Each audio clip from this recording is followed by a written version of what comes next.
नमस्कार बंधुगण आम चैनल आपण मानक फोन थे स्वागत सांगने आज देखा आरआई आउ अमीन निजुक्ति सुजोग एठार देखिपे मागणार आवेदन करेंगे जहाँकि समस्त 30 जिलार पिला एठार आवेदन करेंगे निज तहसिल एठार पोस्टिंग समय सरवा शीघ्र आवेदन करूँ।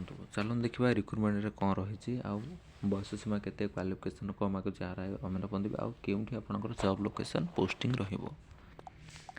तो सांग मैंने एठार रही ऑर्गेनाइजेशन नेम ऑर्गेनाइजेशन नेम एठार देखिए आरआई अमीन पदवी क्यों पदवी आरआई अमीन पदवी टोटाल पोस्ट एठार केतोटी अच्छी ना 10टी पोस्ट एठार रखा जाए। मुझे आपको देखईदेवी पीडीएफ देखिए आपठार लिंक दे दीजिए आप डाउनलोड करने पदवी आरआई और अमीन पदवी रही ऑल ओडिशा कैंडिडेट पे आवेदन करेंगे। बहुत मेल फीमेल उभय पुरुष महिला एठार आवेदन करेंगे। एज लिमिटेड रही 50 ईयर एभव आप 50 एक्सपीरियंस लोक एठार दरकार जो क्वालिफिकेशन रही एक्सपीरियंस लोक दरकार क्वालिफिकेशन एठार जो मागिजे क्वालिफिकेशन एठार रही केवल +2 आउ 12th यदि पास कर ग्रेजुएशन कर एनी स्ट्रीम लाइन आठार जब एक्सपीरियंस आप अच्छे आवेदन करेंगे।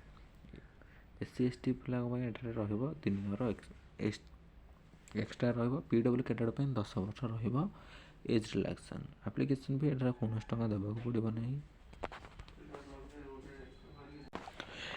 सैलरी एठार देखिपे आरआई रही 15,000 आउ अमीन रही 20,000। जॉब लोकेशन मुझे देदेवी आप कोरापुट जिले आसी हाउ टू अप्लाई केमी अप्लाई करेंगे by registration post speed post मध्य आपने आवेदन करेंगे। डॉक्यूमेंट एठार कास्ट सर्टिफिकेट रेसिडेंस सर्टिफिकेट आउ all education certificate with marksheet दरकार।